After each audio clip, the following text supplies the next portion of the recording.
வானொலியில் நீங்கள் கேட்டு மகிழ்ந்த தென்கட்சி கோ சுவாமிநாதன் ஐயா அவர்களின் இன்று ஒரு தகவல் தொகுப்பினை கேட்டு மகிழலாம். ஒரு ஊரில் ஒரு ஆள் இருந்தான்.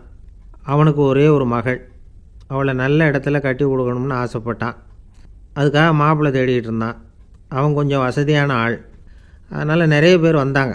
இருந்தாலும் ஒரு நல்ல குணமுள்ள மாப்பிள்ளையாக இருக்கணும் அவன் எதிர்பார்த்தான். அப்படி இருக்கணும்னு தொடர்ந்து முயற்சி பண்ணான். கடைசியாக ஒரு 3 பேர் கிடைச்சாங்க. அந்த 3 பேரில் யாரை தேர்ந்தெடுக்கிறது, இதுதான் அவனுக்கு வந்த குழப்பம். இந்த நிலைமையில் ஒரு பெரியவரை தேடி போனான். அவர்கிட்ட தன்னுடைய பிரச்சனையை சொன்னான். அவர் கொஞ்சம் யோசனை பண்ணார். அதுக்கப்புறம் 3 பேரையும் கூப்பிட்டார். இதை பாருங்கப்பா, உங்கள் 3 பேருக்கும் 3 மாத கால அவகாசம் தர்றேன்.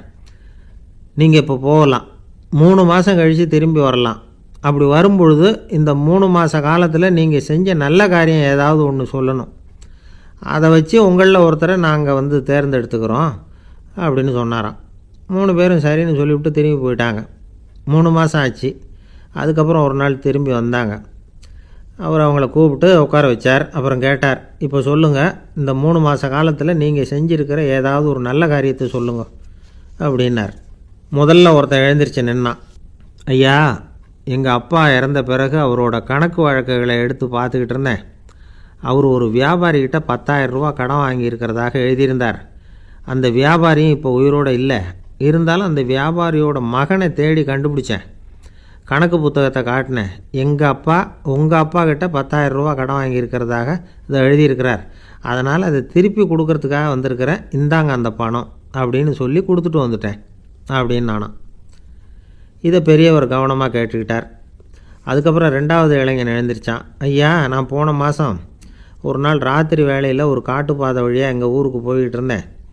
அந்த சமயத்தில் அந்த வழியாக வந்துக்கிட்டு இருந்த ஒரு வழிப்போக்கர்கிட்ட 4-5 திருடர்கள் வம்பு வளர்த்து அவர்கிட்ட இருந்த பொருளையெல்லாம் கொள்ளையடிச்சிக்கிட்டு இருந்தாங்க. நான் உடனே ஒரு குச்சியை எடுத்துகிட்டு ஓடினேன். அந்த திருடர்களை அடித்து விரட்டினேன். பொருளையெல்லாம் மீட்டு அந்த வழிப்போக்கர்கிட்ட ஒப்படைச்சேன். அவரை பத்திரமா அழைச்சிட்டு போய் அவர் வீட்டில் விட்டுட்டு வந்தேன் அப்படின்னு நானும். இதையும் பெரியவர் கவனமாக கேட்டுக்கிட்டார். அடுத்தபடியாக 3வது இளைஞன் எழுந்திரிச்சான். ஐயா, போன மாதம் ஒரு நாள் நான் ஒரு மலைப்பாதை வழியாக போய்கிட்டு இருந்தேன். மலைப்பாதை விளிம்பில் ஒரு மதகு கட்டை, அது மேலே ஒரு ஆள் படுத்து தூங்கிட்டு இருந்தான். அந்த பக்கம் தவறி உருண்டு விழுந்திருந்தான்னா அதில் பாதாளம். அது மலையடி வாரத்தில் போய் தான் விழணும். அவ்வளவு பள்ளம். அது தெரியாமல் அவன் பாட்டுக்கு தூங்கிட்டு இருந்தான். நான் உடனே அவன்கிட்ட ஓடி போய் குனிஞ்சு அவன் முகத்தை பார்த்தேன். அப்போ தான் புரிஞ்சுது, அவன் ஏற்கனவே எனக்கு தெரியும். அவனை எனக்கு நிறைய கெடுதல் பண்ணியிருக்கிறான், இடைஞ்சல் கொடுத்தவன். இருந்தாலும் ஐயோ பாவம்னு நினச்சி அவனை எழுப்பி பாதுகாப்பாக வேற ஒரு இடத்துல படுக்க வச்சுட்டு வந்தேன் அப்படின்னு நானும். பெரியவர் இதையும் கேட்டுக்கிட்டார். அதுக்கப்புறம் அவங்க 3 பேரையும் பார்த்து, நீங்கள் போகலாம், நாங்கள் யோசித்து முடிவு பண்ணி உங்களுக்கு சொல்லி அனுப்புகிறோம் அப்படின்னாராம். அந்த இளைஞர்கள் புறப்பட்டு போயிட்டாங்க. அதுக்கப்புறம் அந்த பெண்ணோட அப்பாவை பார்த்து சொன்னார், இந்த 3 பேருமே நல்ல பிள்ளைங்க தான், அதில் ஒன்றும் சந்தேகம் இல்லை. இருந்தாலும் இந்த 3 பேர் செஞ்ச செயல்களையும் ஒப்பிட்டு பார்க்க வேண்டியிருக்கு. முதல் இளைஞன் நேர்மைக்கு எடுத்துக்காட்டாக விளங்குறான். இந்த காலத்தில் இது மாதிரி இளைஞர்களை பார்க்குறது ரொம்ப கஷ்டம்தான். இருந்தாலும் அவன் கடமையை தான் செஞ்சான். 2வது இளைஞன் நல்ல வீரன், தைரியசாலி. ஒரு வீரன் எதை செய்யணுமோ அதைத்தான் இவன் செஞ்சான். இவன் ஒரு லட்சிய மனிதன். 3வது இளைஞன் தன்னுடைய பகைவனுக்கே உதவி செஞ்சுருக்கான். அவன் உயிரை காப்பாற்றியிருக்கிறான். பகைவனுக்கு அருள்வதுங்கிறது ஒரு சாதாரண மனுஷனால் செய்யக்கூடிய காரியம் இல்லை. பகையை மறக்கிறதும் பகைவனுக்கு அருள்வதும் தெய்வீக பண்புகள். அதனால் இவனையே உன்னுடைய மகளுக்கு ஏற்ற மாப்பிள்ளையாக தேர்ந்தெடுக்கலாம் அப்படின்னு சொன்னாங்களாம். ஒரு நல்ல நாளில் அவங்களுக்கு திருமணம் நல்ல விதமாக நடந்து முடிஞ்சுதான். இது சுவாமி சின்மயானந்தர் சொல்லியிருக்கிற ஒரு கதை. இதிலேருந்து நாம் புரிந்து கொள்ள வேண்டிய ஒரு கருத்து, நமக்கு கெடுதல் பண்ணவங்களுக்கும் நாம் நல்லது செய்யணும். ஆனால் நடைமுறையில் அப்படி நம்மளால் செய்ய முடியறதில்ல. அதுதான் சிக்கல். நம்மால் ஒருத்தங்கிட்ட கேட்டேன், ஏண்டா உன்னுடைய பகைவன் ஒருத்தன் அது மாதிரி ஒரு மலைப்பாதை மதகு கட்டையில் படுத்திருந்தா உடனே நீ என்ன நினைப்ப அப்படின்னு கேட்டோம். இது ஒரு அருமையான சந்தர்ப்பம்னு நினைப்பேன் அப்படின்னா. எதுக்குன்னு கேட்டோம். அவனை அந்த பக்கமாக உருட்டி கீழே தள்ளுறதுக்கு அப்படின்னா. ஒரு காடு, அங்கே புத்தர் அவர் பாட்டுக்கு நடந்து போய்கிட்டே இருக்கிறார். அவருக்கு பின்னாடி ஒரு குரங்கு, அதுவும் தொடர்ந்து வந்துக்கிட்டே இருக்குது. புத்தர் திரும்பி பார்த்தார். குரங்கு அப்படியே குதித்து உயர எழும்பி ஒரு கிளையில் போய் உக்காந்துது. ஏன் இப்படி பண்ணுறேன்னு கேட்டார் புத்தர். என்னை சாதாரணமாக நினைக்க வேணாம். நான் மகாமந்தி. என்னால் எல்லாம் முடியும். முடியாதுங்கிற வார்த்தையே என்னுடைய அகராதியில் கிடையாது. என்ன வேணும்னாலும் செய்வேன் அப்படின்னுது. அப்படின்னா ஒரு பந்தயம் வச்சுக்கலாமான்னார் இவர். வச்சுக்கலாமேன்னுது. வேறு ஒன்றும் இல்லை, இப்போ நீ மேலே எழும்பி அந்த கிளையில் உட்காந்தது மாதிரி அங்கேருந்து தாவி என் உள்ளங்கையில் உட்காரணும், அவ்வளோதான் அப்படின்னார். அப்படி உட்காந்துட்டா என்ன பரிசு அப்படின்னு கேட்டது அது. சொர்க்கத்தில் இருக்கிற மாமன்னன் மரகத சக்கரவர்த்தியை என்னோட இருக்கும்படியாக கூப்பிட்டுக்கிறேன். அந்த சமயத்தில் அவருடைய அரியணை அங்கே காலியாகிடும். நீ அதில் போய் உட்காந்துக்கலாம். பந்தயத்தில் தோத்துட்டா ஒரு கல்ப காலம் இந்த பூமியில் வாழ வேண்டியிருக்கும். அதுக்கு பிறகு தான் என்கிட்ட வர முடியும். என்ன சொல்கிற அப்படின்னார். குரங்குக்கு தாவறது ஒரு பெரிய காரியமா? இது எனக்கு ரொம்ப சாதாரண விஷயம். என்ன இப்போவே தாவட்டுமா அப்படின்னுது. சரின்னு சொல்லி உள்ளங்கையை நீட்டினார். அவருடைய கை தாமரை இலை அளவுக்கு அப்படியே விரிஞ்சுது. குரங்கு சௌகரியமாக உட்கார்றதுக்காக. குரங்கு தாவறதுக்கு தயாராச்சு. அதுக்கு முன்னாடி ஒரு சின்ன யோசனை அதுக்கு. இந்த கிளையிலேருந்து அந்த கைக்கு தாவறது எனக்கு ரொம்ப அற்பமான ஒரு வேலை. இது ரொம்ப சாதாரணம். என்னுடைய கௌரவத்துக்கு இது சரியாக இருக்காது. அதனால் நான் என்ன பண்ண போகிறேன்னா, இங்கேருந்து கிளையிலேருந்து அப்படியே உயர எழும்ப போகிறேன். எழும்பி மேல் உலகம் போய் அங்கே ஒரு சுற்றிவிட்டு அதுக்கப்புறம் அங்கேருந்து நேராக இந்த கையில் உட்கார போகிறேன் அப்படின்னு நினச்சிது. என்ன யோசிக்கிற அப்படின்னார் புத்தர். ஒன்றும் இல்லை, இந்த பாயிரம் பார் அப்படின்னு சொல்லி தாவி உயர போயிட்டுது. கொஞ்ச நேரத்தில் வான உலகத்துக்கே போய் சேர்ந்துட்டுது. அங்கே போய் பார்த்தா அங்கே ஒரு 5 பளிங்கு தூண்கள் இளம் சிவப்பு நிறத்தில் நின்றுக்கிட்டு இருக்குது. குரங்கு நினச்சிக்கிட்டது, புத்தர்கிட்ட போய் இந்த பளிங்கு தூண்களை பார்த்தோம்னு சொன்னால் அப்படியே திகைச்சி போயிடுவார். இந்த தூணில் ஏதாவது அடையாளம் செஞ்சுட்டு போகணும் அப்படின்னு அந்த இடத்துல மிதந்துக்கிட்டே நினச்சிது. உடனே ஒரு தூணில் எழுதிச்சு. என்ன எழுதிச்சுன்னா, ஒரு மகா ஞானி இங்கே வந்துட்டு போகிறார் அப்படின்னு எழுதிச்சு. எழுதிவிட்டு அப்படியே கீழே தாவி புத்தரோட உள்ளங்கையில் உட்காந்துது. எப்படி பார்த்தீங்களா என்னுடைய வேலை? வான உலகத்துக்கே போய் அங்கே இருக்கிற 5 பளிங்கு தூண்களை பார்த்துட்டு அதில் நான் வந்த விவரத்தை எழுதி வச்சுட்டு அதுக்கப்புறம் இங்கே வந்திருக்கிறேன் அப்படின்னுது ரொம்ப பெருமையாக. அப்படியா அப்படின்னார் புத்தர்.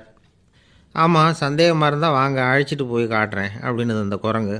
அதுக்கு தேவையில்லை, அப்படியே கொஞ்சம் கீழே குனிஞ்சு பார் தெரியும் அப்படின்னார் புத்தர். அங்கே பார்த்தா புத்தரோட உள்ளங்கை தெரிஞ்சுது. நல்லா உத்து பார்த்துது. அவரோட ஒரு விரலில் அது எழுதிய வாசகம் தெரிஞ்சுது. குரங்கு யோசனை பண்ணிச்சு, அப்படின்னா வானத்தில் நான் பார்த்தது புத்தரோட விரல்களா அப்படின்னு யோசிச்சுது. இதை புரிஞ்சுக்கிட்ட உடனே அந்த குரங்கோட கர்வம் அழிஞ்சு போச்சான். நம்ம மனசு தான் இந்த குரங்கு. மனம்ங்கிறதும் ஆணவங்கிறதும் ஒரு நாணயத்தின் 2 பக்கங்கள். மனம் உள்ளவரை ஆணவமும் இருக்கும். மனம் அழிஞ்சாதான் ஆணவம் அழியும். மனம் அழிய வேண்டும் அப்படின்னு பெரியவங்க சொல்கிறது இந்த அர்த்தத்தில் தான். நம்ம ஆளுங்க சவால் விடுறதெல்லாம் வேறு மாதிரி. ஒருத்தன் ஒரு வாய்க்காலை தாண்டுறேன்னு பந்தயம் கட்டி தாண்ட முடியாமல் வாய்க்காலில் விழுந்து காலை உடச்சிக்கிட்டு கட்டு போட்டுக்கிட்டு வந்தான். ஏன்டா அப்படின்னு கேட்டாங்க. நான் பந்தயம் கட்டின நேரம் சரியில்லை அப்படின்னா. எப்படிறான்னு கேட்டிருக்காங்க. வாய்க்காலில் தண்ணி இருக்கிற நேரமாக பார்த்து பந்தயம் கட்டியிருக்கணும் அப்படின்னானா. ஒரு அம்மா, அவங்களுக்கு 35 வயசு இருக்கும். குடும்பத்தில் எந்த கஷ்டமும் இல்லை. இருந்தாலும் காரணம் இல்லாமல் பிள்ளைங்க பேரில் கோவப்படுறது, எரிஞ்சு விழுறது அவங்க வழக்கம். பிள்ளைங்க அழும். உடனே அவங்க மனசும் சங்கடப்படும். இன்னொரு அம்மா, நல்ல வேலையில் இருக்கிறவங்க, வாரத்துக்கு ஒரு தடவையாவது தலைவலி வந்துடும். இவங்களுக்கெல்லாம் உடம்புல எந்த கோளாறும் இல்லை, மனசு மட்டும் சரியாக இருக்காது. தூக்க மாத்திரை கையில் வச்சுருப்பாங்க. 30-35 வயசுடைய பெண்களுக்கு சர்வசாதாரணமாக காணப்படுகிற மனக்கோளாறு இது. இதுக்கு பேர் மனவாட்டம், டிப்ரெஷன், மனமடிவு அப்படின்னு சொல்லலாம். இந்த நோய்க்கு அறிகுறி என்ன தெரியுமா? மனசில் வருத்தமான உணர்வு இருக்கும். அடிக்கடி அழலாம் போல தோணும். முன்னால் எல்லாம் எந்தெந்த செயலில் ஆர்வம் இருந்ததோ அதெல்லாம் குறைஞ்சிரும், அல்லது சுத்தமாகவே ஆர்வம் இல்லாமல் போயிடும். சில பெண்கள் இளம் வயசில் பக்கத்தில் இருக்கிறவங்க கிட்ட கலகலப்பாக பேசுவாங்க. வீட்டை அலங்கரிக்கிறதுல ஆர்வம் இருக்கும். இப்போ அதிலெல்லாம் ஆர்வம் இல்லாமல் போயிடும். எந்த வேலை செஞ்சாலும் சீக்கிரம் களைப்பு அடைஞ்சுடுறது மாதிரி ஆகிடும். நமக்கு யாருமே உதவியாக இல்லை, நம்ம எல்லோரும் கை விட்டுட்டாங்க போல் இருக்குதே அப்படிங்கிற உணர்வுலாம் உண்டாகும். தன்னைத்தானே குறை சொல்லிக்குவாங்க. நாம் தப்பு பண்ணிவிட்டோம் போல் இருக்குதே அப்படின்னு தோணும். குற்றம் பண்ணிட்டதா நினச்சி கஷ்டப்படுவாங்க. பசி இருக்காது, தூக்கத்தில் தொந்தரவு இருக்கும். அடிக்கடி செத்து போடலாங்கிற உணர்வு வரும். தற்கொலை பண்ணிக்கலாங்கிற எண்ணம் உண்டாகும். சில பேர் தற்கொலை முயற்சியில் கூட ஈடுபடுவாங்க. சில பேருக்கு பலவிதமான உடல் வலிகள் இருக்கும், பலவீனம் இருக்கும், சீக்கிரமாக களைப்படைஞ்சு போடுவாங்க. இதெல்லாம் மனவாட்ட நோய்க்கான தன்மைகள்.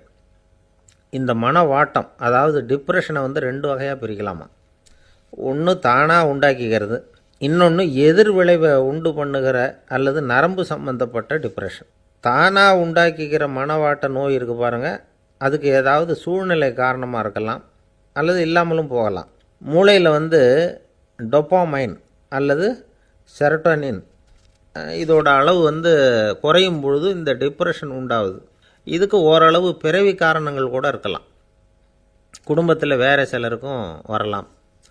பாதிக்கப்பட்ட பெண்ணை வந்து பார்க்குறதுக்கு பலவீனமாக தெரியும், கடுமையான குற்ற உணர்வு இருக்கும், தனியாக இருக்கிறதுக்கு ஆசைப்படுவாங்க, நடு ராத்திரியில் எழுந்திரிச்சு உட்காந்து கஷ்டப்பட்டுக்கிட்டு இருப்பாங்க, கொடூரமான முறையில் தற்கொலை பண்ணிக்க முயற்சி பண்ணுவாங்க, தீ வச்சுக்கிறது, அமிலத்தை குடிக்கிறது, தூக்கில் தொங்குறது. இப்படி தானாக வரவழைச்சிக்கிற மனவாட்ட நோய் வந்து மறையக்கூடிய நோய். ஒரு தடவை வந்தால் 3லேருந்து 6 மாதம் வரைக்கும் நீடிக்கும். இடைப்பட்ட காலங்களில் நோயாளி இயல்பாக இருப்பார். எதிர் விளைவை உண்டு பண்ணுகிற அல்லது நரம்பு சம்பந்தப்பட்ட மனவாட்ட நோய் எப்படின்னா, கணவன் மனைவி மாமியார் மருமகள் இப்படிப்பட்ட உறவு முறை பிரச்சனைகள், தோல்விகள், எரிச்சல்கள், ஆஃபீஸு பிரச்சனை, இப்படிப்பட்ட சூழ்நிலையால் உண்டாகிறது. எல்லாத்துக்கும் மருந்து இருக்குது, மார்க்கம் இருக்குது, கவலைப்பட வேண்டியதில்லை, தைரியமாக இருக்கணும். உளவியல் மருத்துவம் இதுக்கு ரொம்ப உபயோகமாக இருக்கும். சில பெண்களை பாருங்கள், அவங்க எதுக்கும் அலட்டிக்கிறது இல்லை. ஒரு அம்மா அப்படி தான் தன்னுடைய கணவனை அழைச்சிக்கிட்டு ஒரு மனநோய் மருத்துவர்கிட்ட வந்தாங்க. டாக்டர், எங்கள் வீட்டுக்காரர் திடீர்னு ஒரு மாதிரி ஆயிட்டார், வித்தியாசமாக நடந்துக்கிறார். எப்படின்னா, இவர் தன்னையே ஒரு ஒட்டடை குச்சியாக நினச்சிக்கிட்டு இருக்கிறார். அப்படி நினச்சிக்கிட்டு தன்னுடைய தலையாலேயே வீட்டில் உள்ள ஒட்டடையெல்லாம் தொடச்சிக்கிட்டு இருக்கிறார் அப்படின்னாங்க. எவ்வளவு நாளாக அப்படி இருக்குதுன்னு கேட்டார் டாக்டர். 1 வாரமாக அப்படி இருக்குது அப்படின்னாங்க அந்த அம்மா. அப்படின்னா முன்னாடியே ஏன் அழைச்சிட்டு வரல அப்படின்னு கேட்டார் டாக்டர். வீடு பூரா சுத்தமாகட்டுமேனு பார்த்துக்கிட்டு இருந்தேன் டாக்டர் அப்படின்னாங்களாம் அந்த அம்மா. ஒரு ஊரில் ஒரு ஞானி இருக்கிறார், ரொம்ப பெரிய ஞானி, ரொம்ப வயசாகிட்டுது. கடைசி காலத்தில் அவர்கிட்ட சில பேர் வந்தாங்க. உங்கள் குரு யார் அப்படின்னு கேட்டாங்க. அவர் நிமிர்ந்து பார்த்தார். எனக்கு ஆயிரக்கணக்கான குருமார்கள் உண்டு, அவங்க பேரெல்லாம் சொல்லணும்னா இந்த காலம் பத்தாது, ஆனால் முக்கியமான ஒரு 3 பேரை பற்றி மட்டும் உங்களுக்கு சொல்கிறேன் அப்படின்னாராம். அப்புறம் சொன்னார், அந்த 3 பேரில் ஒருத்தன் ஒரு திருடன். ஒரு சமயம் ஒரு பாலைவனம் வழியாக நான் போய்கிட்டு இருந்தேன். அப்போது வழி தவறி போய் ஒரு கிராமத்துக்கு போயிட்டேன். அது இருட்டு நேரம், நடு ராத்திரி, ஊரே உறங்கி போச்சு. அந்த நேரத்தில் ஒரு ஆள் மட்டும் ஒரு வீட்டு சுவத்தில் ஏதோ பண்ணி உள்ளே நுழையிறதுக்கு முயற்சி பண்ணிகிட்ருக்கிறான். அவங்கிட்ட போய் நான் இன்றைக்கி இங்கே எங்கே தங்க முடியும் அப்படின்னு கேட்டேன். அதுக்கு அவன், இந்த ராத்திரி வேளையில் அது ரொம்ப சிரமம், ஒரு திருடனோட உங்களால் தங்க முடியும்னா நீங்கள் என்னோட தங்கலாம் அப்படின்னா. நான் அவங்க கூட 1 மாதம் தங்கியிருந்தேன். ஒவ்வொரு நாள் ராத்திரியும், இப்போ நான் என்னுடைய வேலைக்கு போகிறேன், நீங்கள் ஓய்வு எடுத்துக்கோங்க அப்படின்னு சொல்லிவிட்டு போவான். அவன் திரும்பி வந்த உடனே உனக்கு ஏதாவது கிடச்சிதான்னு நான் கேட்பேன். அதுக்கு அவன், இன்றைக்கி ராத்திரி ஒன்றும் இல்லை, நாளைக்கு மறுபடியும் முயற்சி பண்ணுவேன் அப்படின்பா.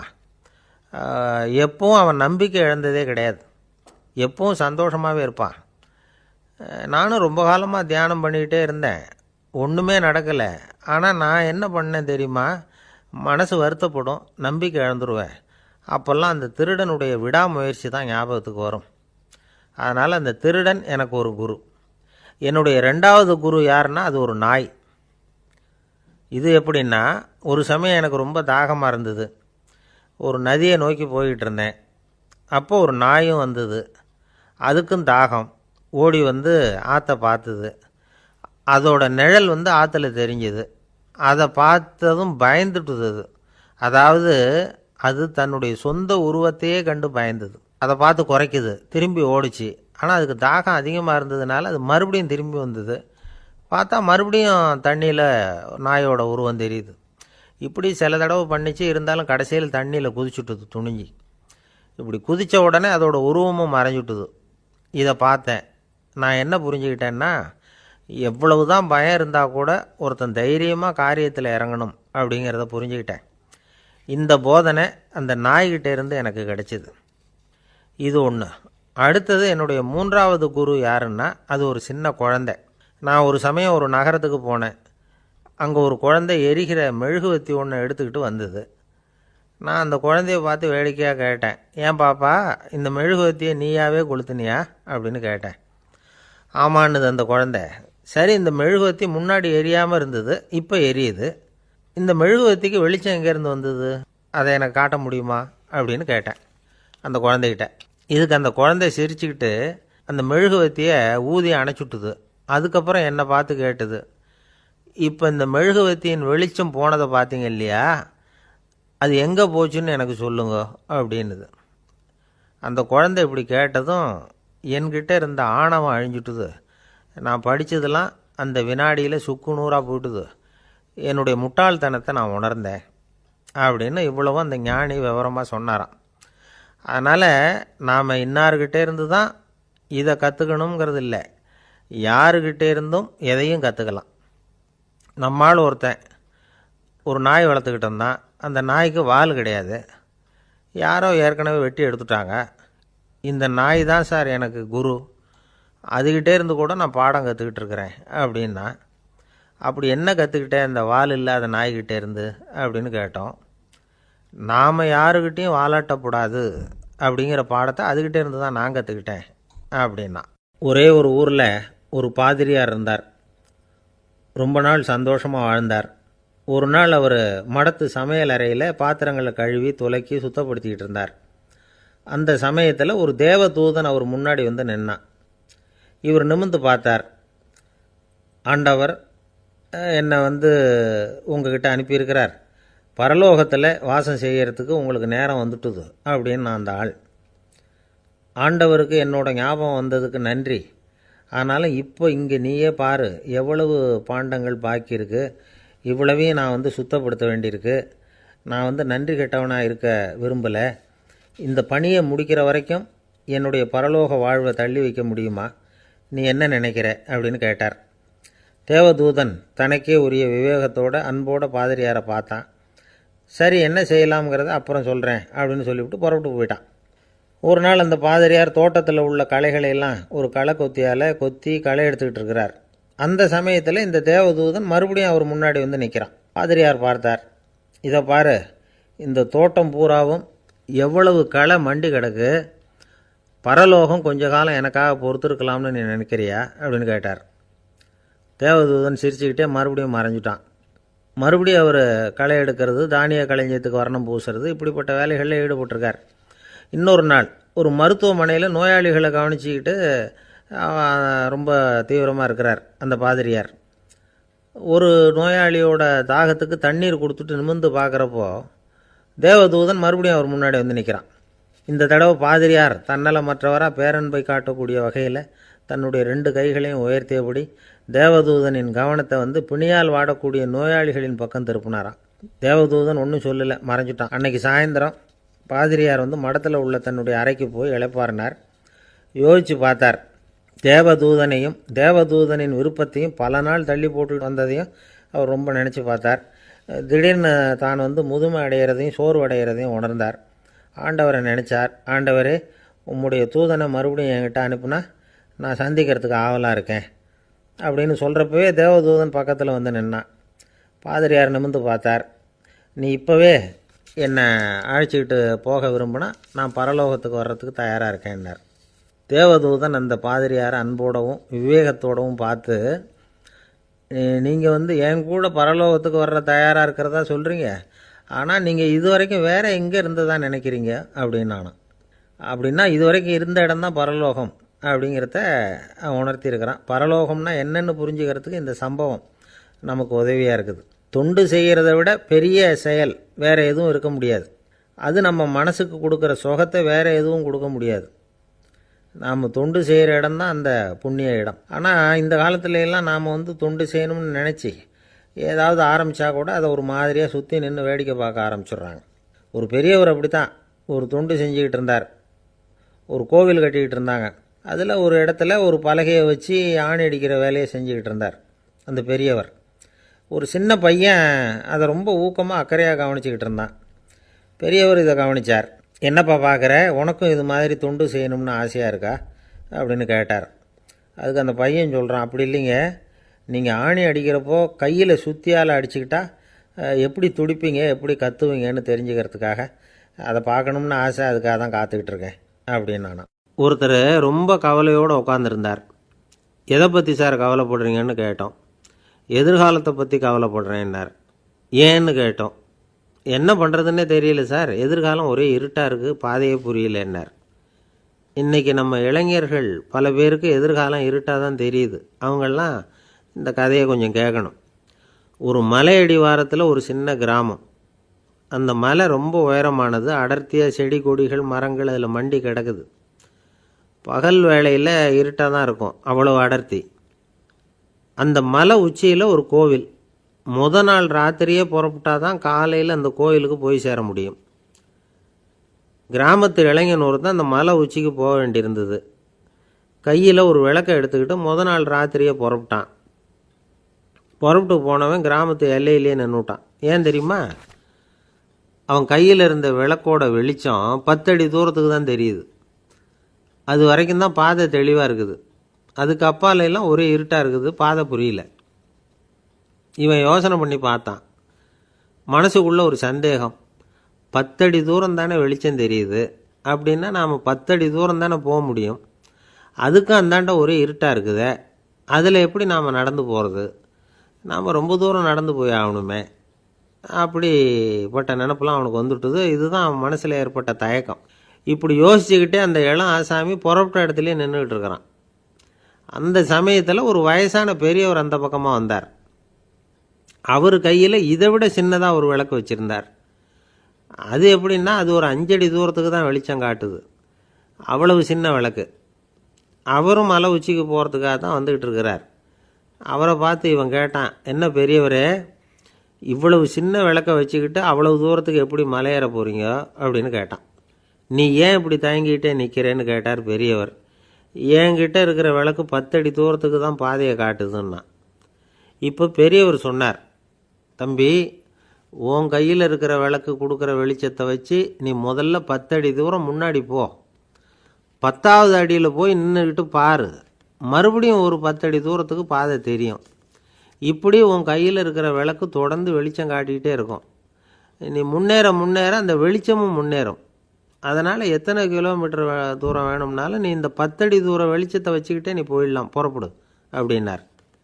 இப்போ தான் அந்த பெரியவர் சொன்னது இளைஞனுக்கு பளிச்சுன்னு புரிஞ்சுதான். உடனே உற்சாகமாக புறப்பட்டான், உச்சிக்கு போய் சேர்ந்தான். இந்த கதையிலேருந்து நாம் புரிஞ்சிக்க வேண்டியது என்ன தெரியுமா? நீண்ட கால திட்டம் ஒன்று போடும் பொழுது நமக்கு முன்னாடி இருக்கிறத மறந்துவிட்டு மனசை போட்டு குழப்பிக்க கூடாது. உங்கள் கையில் என்ன இருக்கோ அதுலேயே உங்கள் எதிர்காலம் மறைஞ்சிருக்குது. கண் முன்னாடி தெரியறத வச்சு ஆரம்பிங்க, போக போக வழி தானாக புலப்படும் அப்படிங்கிறார் ஒரு பெரியவர். பெரிய பயணங்களையெல்லாம் இப்படி தான் நடத்த வேண்டியிருக்கும்.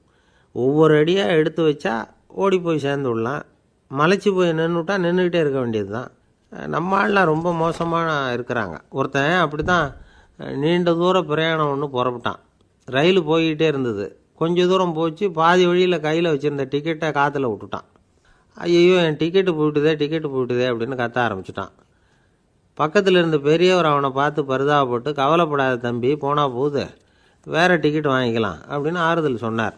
அதுக்கு அவன் சொல்கிறான், சார், நான் அதுக்காக அழலை, அந்த டிக்கெட்டு கிடைச்சா தானே நான் எந்த ஊருக்கு போகணுங்கிறது எனக்கு தெரியும் அப்படிங்கிறான். என்னுடைய நண்பர் ஒருத்தர், அவருக்கு ஜாதகத்தில் நம்பிக்கை உண்டு. அவரே ஜோசியமெல்லாம் பார்ப்பார். என்ன சார், இந்த காலத்தில் இதையெல்லாம் நம்பிக்கிட்டு இருக்கீங்களேன்னு கேட்டா, உங்களுக்கு ஒன்றும் தெரியாது சார், இந்த உலகத்தில் ஒவ்வொருத்தரும் அவங்கவுங்க செய்கிற நல்லது கெட்டதுக்கு தகுந்த பலனை அனுபவிச்சே தேரணும்பார். அது மட்டும் இல்லை, ஒருத்தன் செத்துட்டா கூட அவன் செஞ்ச பாவ புண்ணியங்கள் கூடவே போயிட்டுருக்கோம்பார். அது எப்படி கூட போவோம் அப்படின்னு குதர்க்கமாக கேட்டால், அதுக்கு அவர் ஒரு கதை சொன்னார். அது ரொம்ப சுவாரஸ்யமாக இருந்தது. ஒரு ஊரில் ஒருத்தர் இருந்தாராம். அவர் ஜோசியம் பார்க்குறதுல ரொம்ப கெட்டிக்காரரு. ஒருத்தருடைய தலைமுடியை மட்டும் அவர்கிட்ட காட்டினா போதும், அதை மட்டும் பார்த்துட்டு அவருடைய ஜாதகத்தையே சொல்லிவிடுவாராம். அப்பேற்பட்ட திறமை. அந்த ஆள் ஒரு சமயம் கன்னியாகுமரி கடற்கரைக்கு போயிருந்துருக்கிறார். அங்கே கரை ஓரமாக ஒரு மண்டை ஓடு கிடந்திருக்கு. அதை எடுத்து பார்த்துருக்கிறார். அந்த மண்டை ஓட்டை வச்சுக்கிட்டே அதோட ஜாதகத்தை அலசியிருக்கிறார். இந்த மண்டை ஓட்டுக்கு உரிய ஆசாமி வாழ்க்கையில் ரொம்ப கஷ்டப்பட்டுருக்கிறான், நிறைய கஷ்டத்தை அனுபவிச்சிருக்கிறான், அது தாங்க முடியாமல் தான் கடலில் விழுந்து தற்கொலை பண்ணிகிட்டு இருக்கான் அப்படிங்கிறத அவர் கணிச்சுட்டார். இருந்தாலும் இந்த மண்டை ஓடு இன்னமும் அனுபவிக்க வேண்டியது பாக்கி இருக்குது அப்படிங்கிறதையும் அவர் உணர்றார். அது சரி, ஒருத்த உயிரோடு இருக்கிற வரைக்கும் தானே நல்லது கெட்டதை அனுபவிக்க முடியும். செத்ததுக்கு அப்புறமும் பாக்கி இருக்குன்னா அதை எப்படி அனுபவிக்கிறது? இந்த மண்டை ஓட்டுக்கு இன்னும் கொஞ்சம் பாக்கி இருக்குது அப்படிங்கிறது அவருக்கு புரிஞ்சதே தவிர அதோட அர்த்தம் என்னங்கிறது அவருக்கு சரியாக விளங்கலை. சரி, இதை இன்னும் கொஞ்சம் விவரமாக ஆராய்ச்சி பண்ணி பார்ப்போம் அப்படின்னு நினச்சிக்கிட்டு அதை தன்னுடைய வீட்டுக்கு எடுத்துகிட்டு போயிட்டார். அந்த மண்டை ஓட்டை ஒரு பொட்டியில் வச்சு பூட்டினார். தன்னுடைய தனி அறையில் அதை பத்திரமா வச்சுக்கிட்டார். தினமும் ராத்திரி ஆனதும் தன்னுடைய மனைவியை பார்த்து, நீ போய் பூஜை அறையில் தனியாக படுத்துக்கோ அப்படின்னு சொல்லிவிட்டு இவர் தினம் ராத்திரி 12 மணிக்கு பொட்டியை திறந்து அதை பார்ப்பார். மண்டை ஓடு அப்படியே இருந்ததே தவிர இன்னும் கொஞ்சம் பாக்கி இருக்குங்கிறதுக்கு அர்த்தம் அவருக்கு விளங்கலை. அந்த மண்டை ஓட்டுக்கு இன்னும் என்ன பாக்கி இருக்க போகுது? இப்படியே ஒரு 10 நாள் போச்சு. அந்த வீட்டம்மாவுக்கு சந்தேகம் வந்துட்டுது. நம்ம வீட்டுக்காரர் நம்மளை தனியாக ஏன் தூங்க சொல்கிறார் அப்படிங்கிற சந்தேகம். உடனே பக்கத்து வீட்டு அம்மாக்கிட்ட விஷயத்தை சொல்லியிருக்கிறாங்க. அந்த அம்மா உடனே, நீ கவலைப்படாத, நான் கண்டுபிடிச்சி சொல்கிறேன்னு சொல்லிவிட்டாங்களாம். அன்றைக்கி ராத்திரியே ஜன்னல் வழியாக எட்டி பார்த்துருக்குறாங்க. இந்த ஆள் மண்டை ஓட்டை கையில் வச்சுக்கிட்டு அதை திருப்பி திருப்பி அப்படியும் அப்படியும் பார்த்துக்கிட்டு இருந்தது தெரிஞ்சுட்டுது. மறுநாள் காலையில் அவரோட மனைவியை பார்த்தாங்க. ஏம்மா, உன் வீட்டுக்காரருக்கு நீ முதல் மனைவியா 2வது மனைவியா அப்படின்னு கேட்டாங்க. எனக்கு தெரிஞ்ச வரைக்கும் நான் ஒருத்தி தான் அவருடைய மனைவின்னாங்க. அப்படி இல்லை, நீ அவருக்கு 2வது மனைவி. முதல் மனைவியின் மண்டை ஓடு தான் அவர் கையில் இருக்குப்போ, அதை தான் அவர் தினமும் ராத்திரியில் எடுத்து பார்த்துக்கிட்டு இருக்கிறாரு அப்படின்னு விட்டாங்க அந்த அடுத்த வீட்டம்மா. அப்படியா விஷயம்னு சொல்லிவிட்டு கணவன் வீட்டில் இல்லாத நேரமாக பார்த்து அந்த மண்டை ஓட்டை எடுத்து கொண்டாந்து ஒரு உரலில் போட்டு உலக்கையால் குத்தி நொறுக்க ஆரம்பிச்சுட்டுது அந்த அம்மா. வெளியே போயிருந்த அந்த ஆள் அப்போ தான் உள்ளே நுழைஞ்சார். மண்டை ஓடு உலக்கைக்கிட்ட குத்து வாங்கிட்டு இருக்கு. அது அனுபவிக்க வேண்டியது இன்னும் கொஞ்சம் பாக்கி இருக்குது அப்படிங்கிறதுக்கான அர்த்தம் எனக்கு இப்போ தான் புரிஞ்சுதுன்னாராம் அவர். இந்த கதையிலேருந்து நாம் இன்னொரு நீதியையும் புரிஞ்சுக்கணும். அதாவது நம்ம வீட்டை பற்றி நமக்கு தெரியாததெல்லாம் அடுத்த வீட்டுக்காரங்களுக்கு நல்லா தெரியும். ஒருத்தர் சிகரெட்டும் கையுமா வந்தார். சார், இந்த புகைப்பிடிக்கிற பழக்கத்தை நிறுத்தி போடணும்னு தான் பார்க்குறேன், முடியலேன்னார். புகைப்பிடிக்கிறத நிறுத்துறது ரொம்ப சுலபம் சார் அப்படின்னார் இன்னொருத்தர். எப்படி சொல்கிறீங்கன்னு கேட்டார் அவர். நான் கூட ஏற்கனவே 10 தடவை அந்த பழக்கத்தை நிறுத்தி இருக்கிறேன் சார் அப்படின்னார் இவர். இதிலேருந்து என்ன தெரியுது? புகைப்பழக்கத்தை திடீர்னு விட்டு விடுறதுங்கிறது ரொம்ப கஷ்டம்னு தெரியுது. இருந்தாலும் இது சம்பந்தமான ஆராய்ச்சி, அனுபவம், இது ரெண்டையும் அடிப்படையாக வச்சு சில வழிமுறைகளை சொல்கிறாங்க. அதாவது புகைப்பிடிக்கிறத நிறுத்துறதுக்கு 10 வழிகள் உண்டு அப்படின்னு சொல்கிறாங்க. அது என்னங்கிறத தெரிஞ்சுக்கிட்டால் உபயோகப்படுதான்னு பார்க்கலாமே. முதல் கருத்து என்னென்னா, கொஞ்ச நாளைக்கு புகைப்பிடிக்கிற நண்பர்களை விட்டு விலகி இருக்கணும். இதனால் புகைப்பிடிக்கிற ஆசை குறையும். அந்த பழக்கத்தை மறுபடியும் ஆரம்பிக்கக்கூடாதுங்கிற எண்ணம் உறுதிப்படும். 2வது கருத்து, புகைப்பிடிக்கிறதை எதிர்த்து தீவிரமாக பிரச்சாரம் செய்ய ஆரம்பிச்சிடணும். அது அடுத்தவங்களுக்கும் உபயோகப்படும், உங்களுக்கும் உபயோகப்படும். உங்கள் உள்ளுணர்வை அது தூண்டும், உங்களை உறுதி கொள்ள வைக்கும். 3வது கருத்து என்னென்னா, தினமும் 2 தடவை குளிக்கணும். எப்படி தெரியுமா? முதல்ல வெது வெதுப்பான தண்ணீர், அப்புறம் குளிர்ந்த தண்ணீர், இப்படி மாறி மாறி குளிக்கணுமா. 4வது கருத்து, உடற்பயிற்சிகள் செய்யணும். மூச்சு வாங்குற மாதிரியான பயிற்சிகள் ரொம்ப நல்லதான்.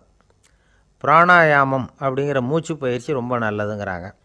அப்புறம் 5வது கருத்து, சாப்பாடு மிதமாக இருக்கணும், சீராக இருக்கணும். பச்சை காய்கறிகள், பழங்கள் சாப்பாட்டில் சேர்த்துக்கலாம். அடிக்கடி கொஞ்சம் கொஞ்சமாக சாப்பிட்டு ரத்தத்தில் சர்க்கரையின் அளவை பராமரிக்கணும். இது நரம்புகளை அமைதிப்படுத்தும். 6வது கருத்து என்னென்னா, ரொம்ப நேரம் பசியோடு இருக்கக்கூடாது. புகைப்பிடிக்கிறத நிறுத்த முயற்சி செய்யும் பொழுது எடை குறைப்பு நடவடிக்கைகளை மேற்கொள்ளக்கூடாது. 7வது கருத்து, காப்பி, தேநீர், மதுபானம், அப்புறம் போதைப் பொருள்கள் கலந்த உணவுகள் இதெல்லாம் வேணாம். புகைப்பிடிக்கிறத அதெல்லாம் ஊக்கப்படுத்தும். கடுகு, மிளகு, அப்புறம் காரமான பொருள்களை தவிர்க்கணும். உப்பு அளவை குறைக்கணும். தினமும் 10 குவளை தண்ணீராவது குடிக்கணும். வெறும் தண்ணி புகைப்பிடிக்கிற ஆவலை தணிக்குதான். 8வது கருத்து, கையில் சிகரெட்டு, புகையில் ஏதாவது இருந்தால் உடனே தூக்கி எறிஞ்சிருங்க. அது கையில் இருக்கிற வரைக்கும் புகைப்பிடிக்கிற ஆசை வந்துக்கிட்டே இருக்கும். 9வது கருத்து என்னென்னா, இறை நம்பிக்கை உள்ளவங்க புகைப்பிடிக்கிற எண்ணம் வர்றப்போவெல்லாம் பிரார்த்தனை செய்ய ஆரம்பிச்சுடலாம். 10வது கருத்து, உங்களுக்கு ரொம்பவும் வேண்டியவங்க யாரோ அவங்கக்கிட்ட எல்லாம் நீங்கள் புகைப்பிடிக்கிறத நிறுத்தி விட்டதாக சொல்லிவிடுங்க. இந்த 10 வழிகளையும் கடைபிடிக்க ஆரம்பிச்சுட்டா புகைப்பிடிக்கும் பழக்கத்தை நிறுத்தி விடலாம் அப்படின்னு சொல்கிறாங்க அனுபவப்பட்டவங்க. முயற்சி பண்ணி பார்க்கலாம். ஒரு முக்கியமான இடத்துல நின்றுக்கிட்டு இருந்தார் ஒருத்தர். அங்கே வந்த இன்னொருத்தர், ஏன் சார் இந்த இடத்துல சிகரெட் பிடிக்கலாமா அப்படின்னு அனுமதி கேட்டார். இந்த இடத்துல சிகரெட் பிடிக்கக்கூடாதுங்க அப்படின்னாரு இவர்.